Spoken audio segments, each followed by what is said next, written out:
Bonjour à toutes et à tous et bienvenue dans notre nouveau podcast sur 8e étage. Cette semaine, nous découvrons l'Islande à travers les photos de Denis Meyer, un pays dont la nature est menacée aujourd'hui par un tourisme de masse. Vous pouvez consulter ce long reportage en cliquant sur le lien dans la description du podcast. Et cette semaine, nous avons donc décidé de nous intéresser aux initiatives pour réfléchir à un tourisme autrement. Avec nous pour en parler, nous avons Julien Biot, un des fondateurs du réseau européen Earth et directeur de l'association Agir pour un tourisme responsable. Julien Biot, bonjour. Bonjour.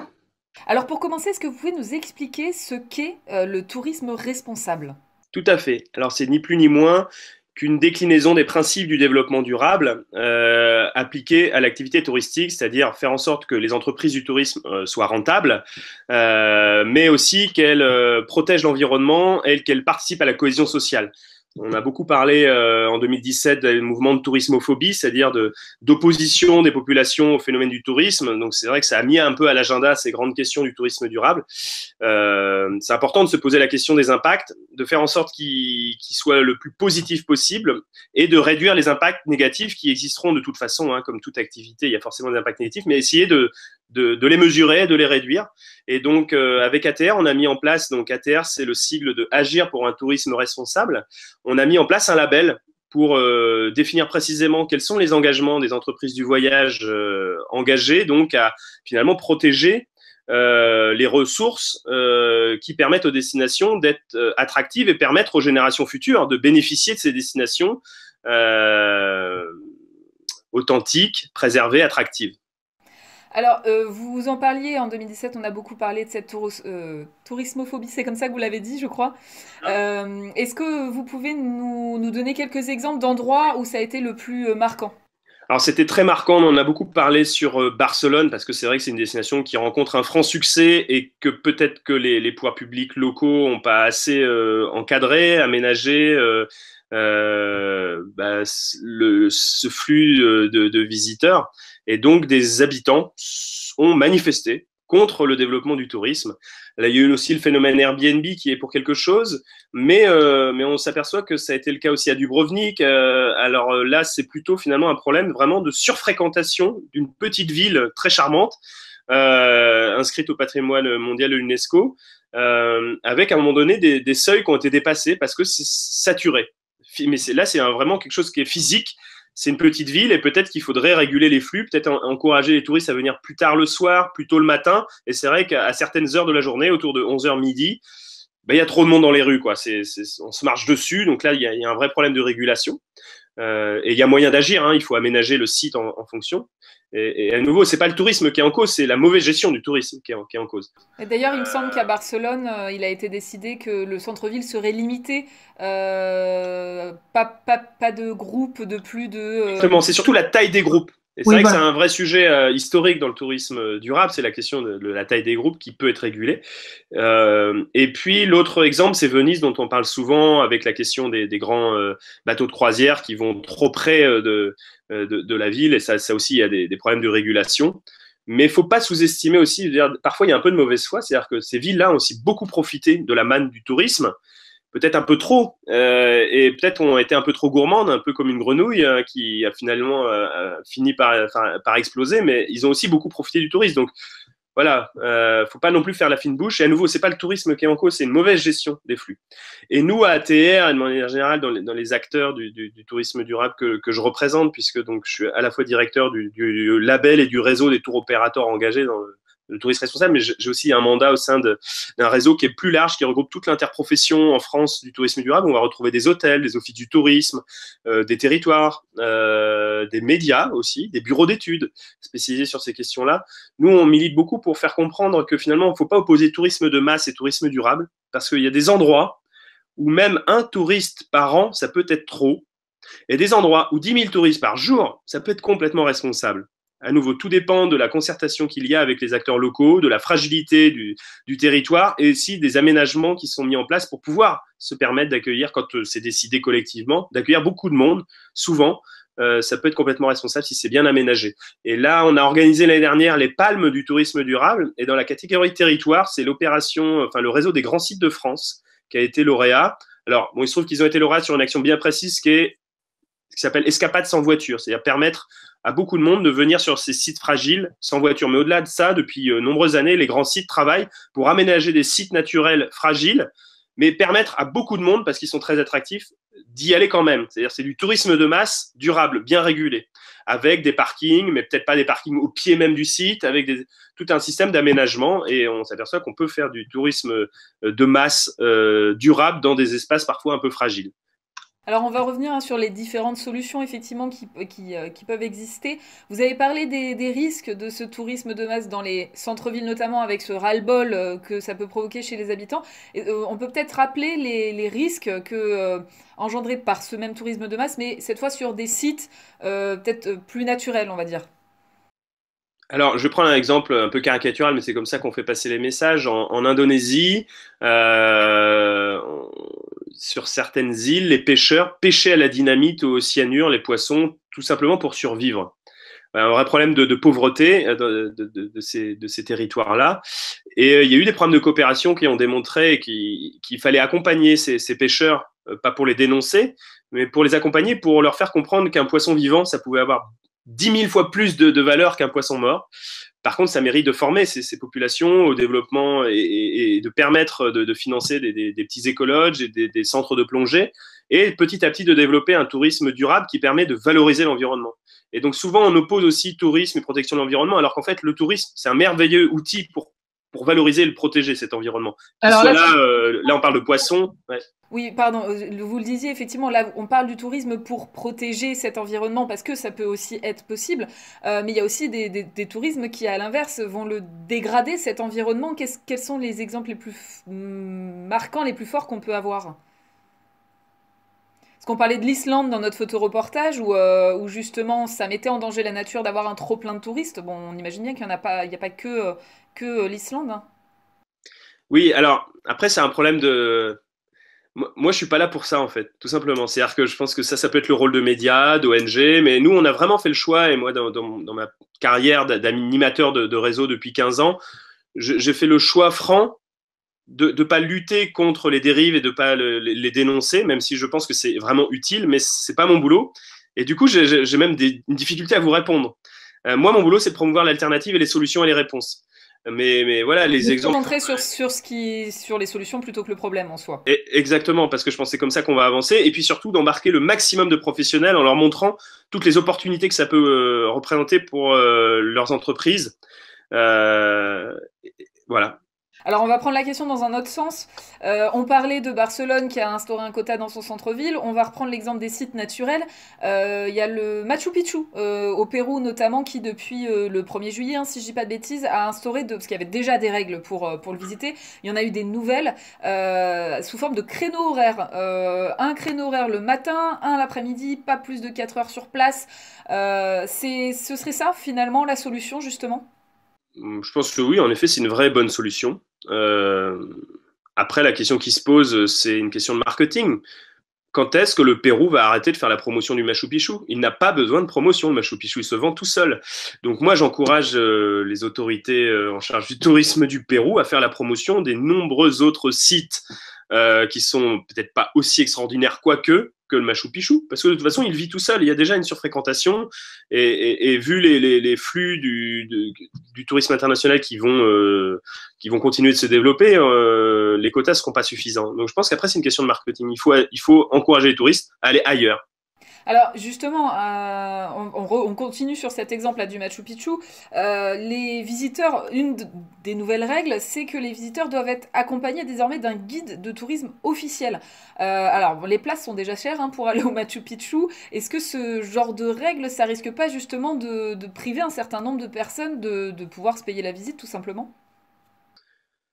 Oui, oui, il y a un vrai risque de rendre élitiste l'accès à ces sites-là. En même temps, c'est bien de pouvoir créer de l'emploi local avec des guides compétents.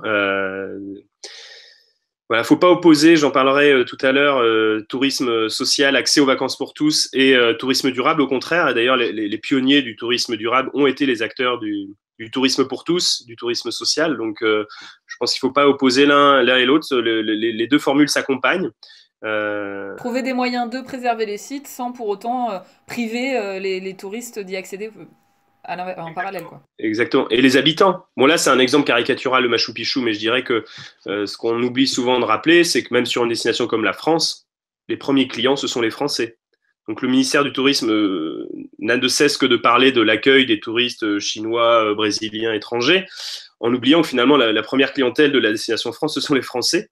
Et je pense que, y compris moi, j'habite en Normandie, les premiers clients de la région Normandie, ce sont les Normands même.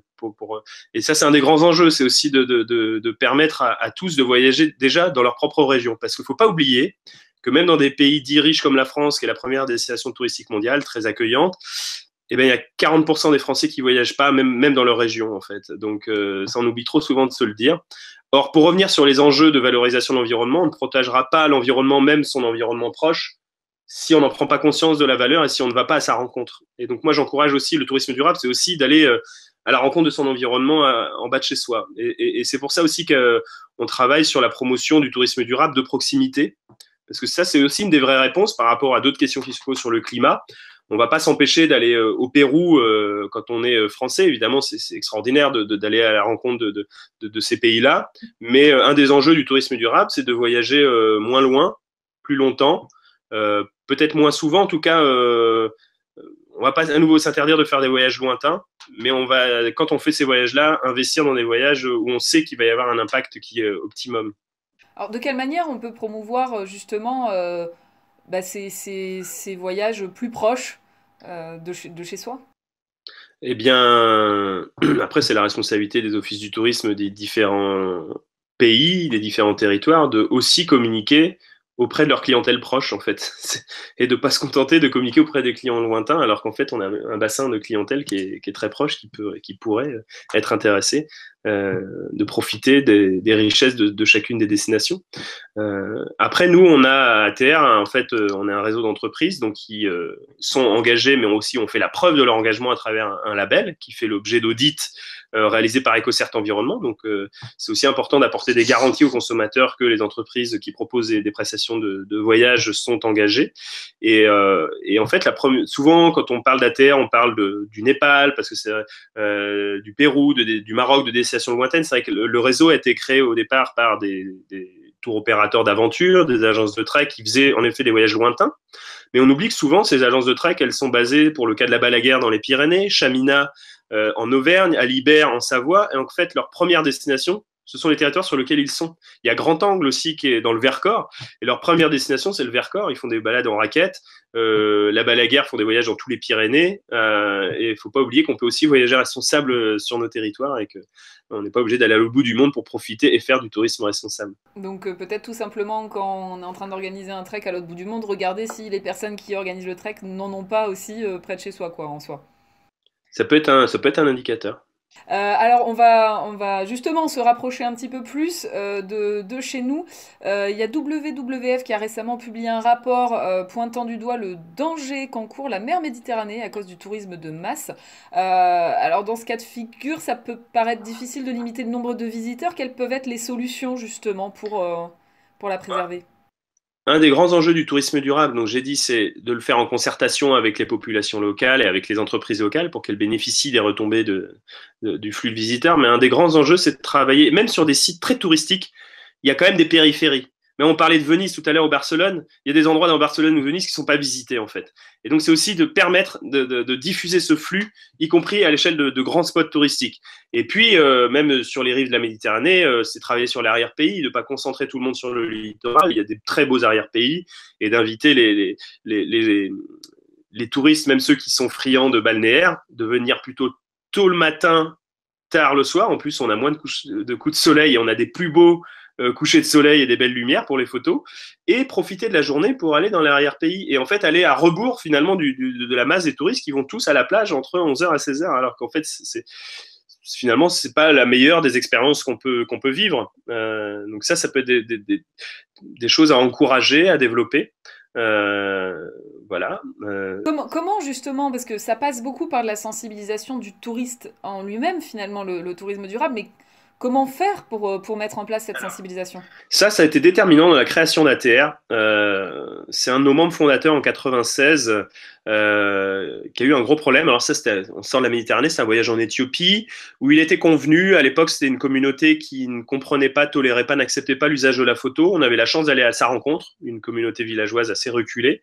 Et il était convenu avec le chef de produit, avec les vendeurs et tout le monde qui avait commercialisé ce voyage et qui avait produit ce voyage, que l'usage de la photo pendant 2-3 jours n'était pas accepté, donc on les laissait dans les sacs. Et en fait, des clients, sous prétexte qu'ils avaient payé, ont craqué, ont dit non, c'est trop beau, on veut garder des souvenirs, on va faire une photo. Et d'autres clients qui se sont dit, bah non, on s'est engagé, non. Et en fait, au retour, il y a eu des problèmes avec les deux types de clients. Et le tour opérateur s'est dit, à Talente en l'occurrence, qui a été un de nos membres fondateurs, un des pionniers sur ces questions-là, s'est dit, on a fauté. Il n'y a pas de mauvais voyageur, il y a un voyageur mal informé. Et donc, on n'a peut-être pas bien fait passer le message, le pourquoi du comment. Et donc, il faut qu'on travaille sur ces questions-là. Donc, ils ont travaillé avec des consultants, avec l'UNESCO, avec l'ONIPLANET. Et ils ont abouti à ce qu'on appelle la charte éthique du voyageur. Et ils ont commencé même à faire du marketing sincère, honnête, en disant, bah, nous, si vous voyagez avec Atalante, nous, on prend la responsabilité de vous donner des informations de qualité. Et les concurrents d'Atalante, la Balaguer, Terre d'Aventure, d'autres ont dit, mais vous êtes gentils chez Atalante, mais nous aussi, on se préoccupe de ces questions de qualité de l'information. Ça vaudrait peut-être le coup, le touriste responsable mérite qu'on le travaille collectivement. Et ils se sont mis autour de la table, petit à petit. Et en 2004, donc il a quand même fallu quelques tours de table, ils ont créé ATR en ayant l'ambition justement de mutualiser notamment la diffusion de cette charte éthique du voyageur, qui est encore un document fondamental en fait de notre réseau, que vous retrouvez sur notre site internet tourismeresponsable.org. Et pour avoir le label ATR, c'est une des conditions. Il faut justifier qu'on a diffusé aux clients cette charte éthique. Cette charte éthique, on l'a un petit peu revisitée pour qu'elle soit accessible vraiment à une grande diversité de profils de clients. Et vous retrouverez finalement 12 conseils, les attitudes qu'il faut adopter, pas forcément que pour respecter l'autre, mais aussi finalement pour faire un meilleur voyage. Alors, vous avez quelques exemples à nous donner sur ces 12 conseils? Et alors sur la photo, parce que ça reste un sujet, dans les communautés en Éthiopie qu'on va visiter aujourd'hui en 2015, ils ont des smartphones, ils prennent les touristes en photo, donc le sujet de la photo est différent. Mais par contre, avant de prendre une photo, de la même manière que quand un Japonais vient à Paris prendre un Parisien en photo, il doit lui demander l'autorisation avant de le prendre en photo. On n'est pas un objet, voilà, on est des êtres vivants. Il y a aussi un débat en ce moment sur les photos avec les animaux sauvages. Il y a eu toute une polémique là-dessus, mais même avec des habitants, on doit poser la question avant de la prendre en photo. Et en fait, ce que nous, on essaye d'expliquer, c'est le bénéfice client de ça. On le fait évidemment par respect de l'autre, mais aussi parce qu'en fait, on va faire une plus belle photo, on risque d'avoir un sourire, on risque d'avoir aussi un prénom. Et en fait, c'est peut-être une occasion de faire une rencontre avec quelqu'un. Et quand on revient avec cette photo, qu'on la présente à sa grand-mère, bah, cette photo-là, on va être capable de dire c'est qui cette personne-là. Elle nous sourit, ok, mais elle s'appelle comme ça, elle fait ce métier-là, elle a cette histoire-là, peut-être qu'on va devenir amis en fait, peut-être qu'on aura fait une rencontre et qu'au départ, une simple envie de respecter l'autre ou d'avoir besoin de la prendre en photo, bon, on va lui demander, on va se rapprocher d'elle. Et c'est ça aussi le voyage, c'est aussi d'aller à la rencontre de l'autre. Et donc tout ça pour montrer que le tourisme éthique, ça doit pas être culpabilisant, on doit y voir son intérêt peut-être un peu personnel. Et trop souvent, trop longtemps, les professionnels, les acteurs ont présenté le tourisme responsable comme quelque chose d'un peu culpabilisant, moralisateur. Non. En fait, c'est un tourisme de qualité, c'est le bonheur. Voilà, c'est ça qu'on essaye de communiquer aujourd'hui.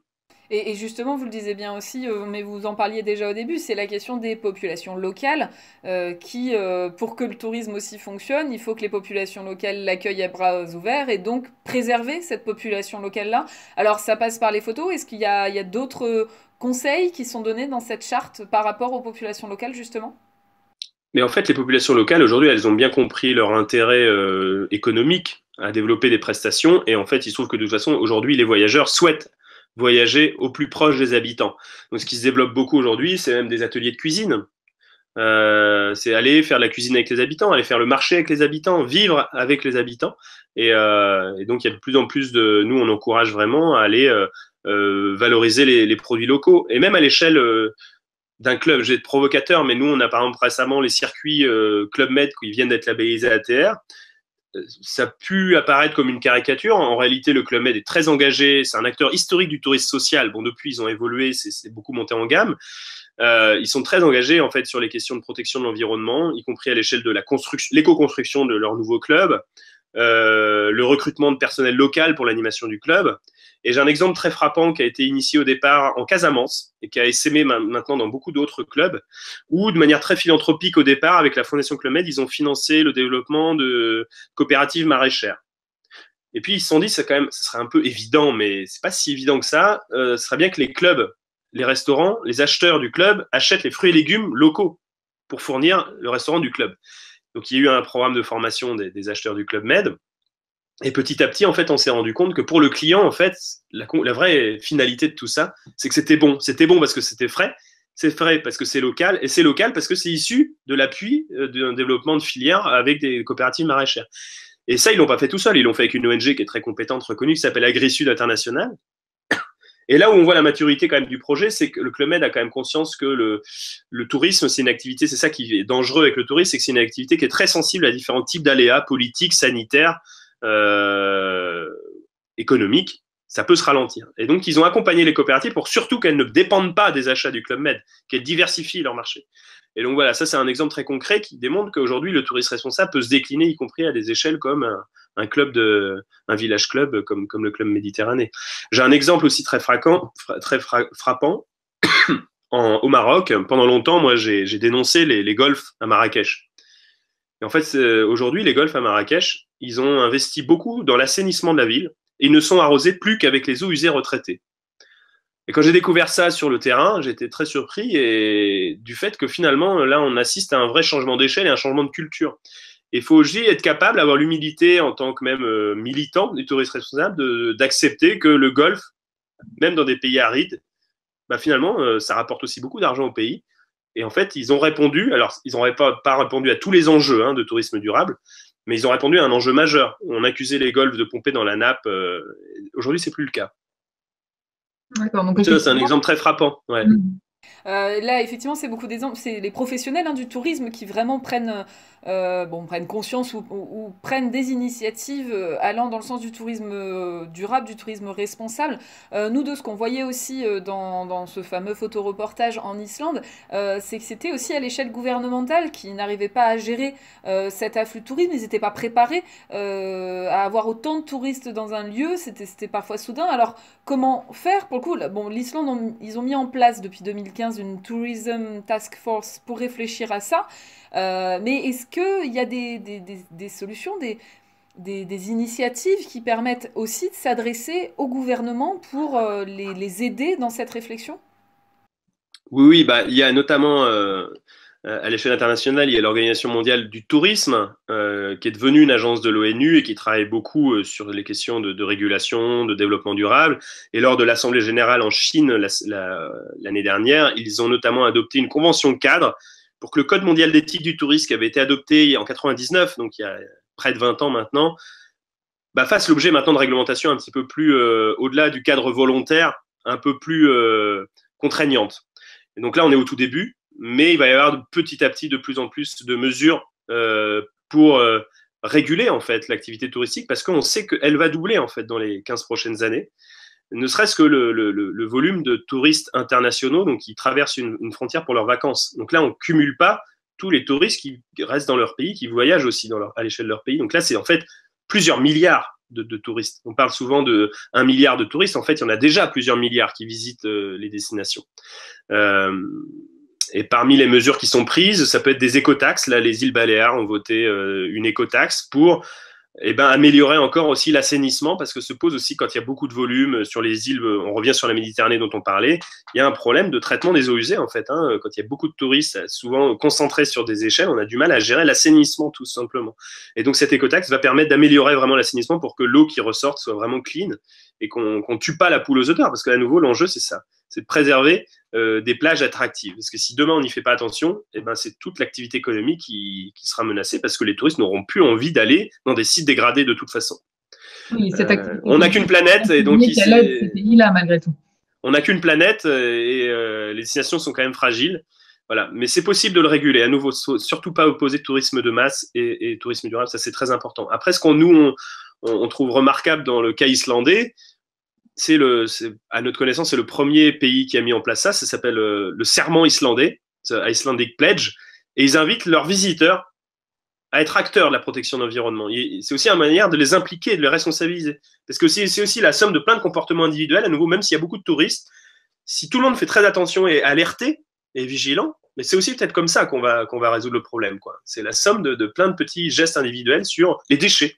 Si vraiment on dit attention, nous on est préoccupé par la protection de notre destination, qui est en effet toute petite, hein, c'est des millions de clients pour quelques habitants, enfin quelques centaines de milliers d'habitants et un petit territoire fragile.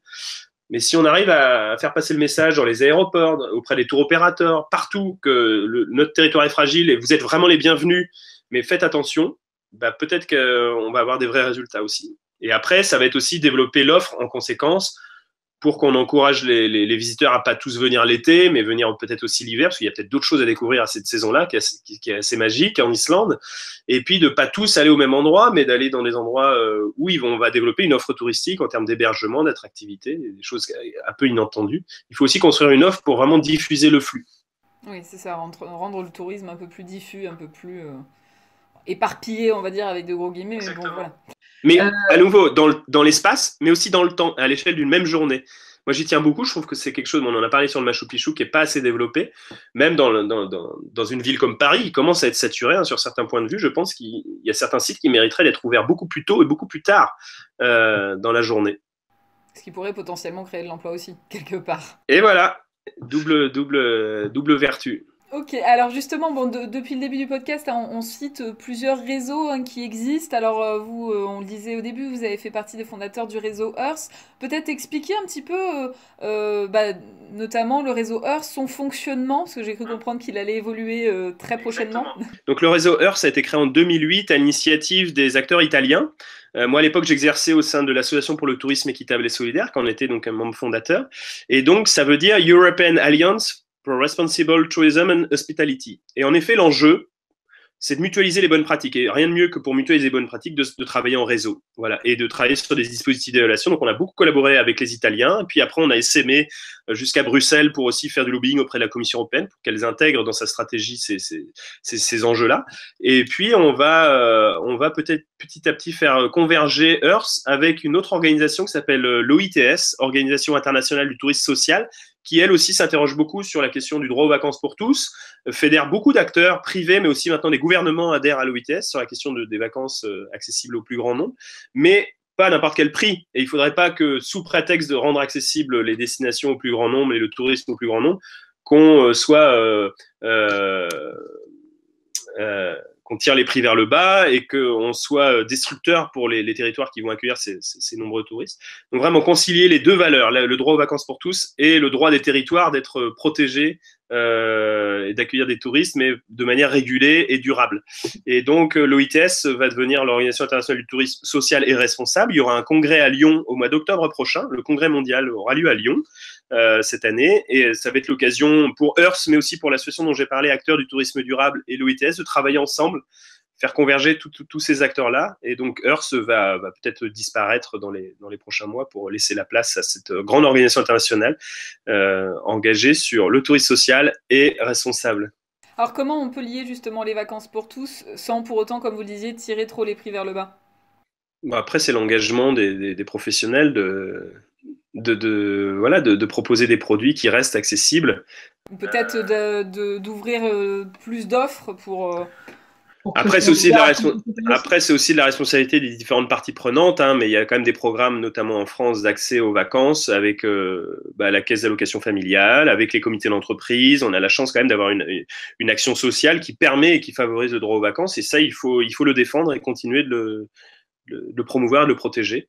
Et puis, on a parfois des hébergements. Enfin, j'ai les Gîtes de France qui ont mis en place un programme de gîtes solidaires pour permettre à des familles qui partaient jamais de mettre à disposition des gîtes auprès de ces familles-là. Il y a aussi un engagement des acteurs privés pour favoriser l'accès aux vacances pour tous.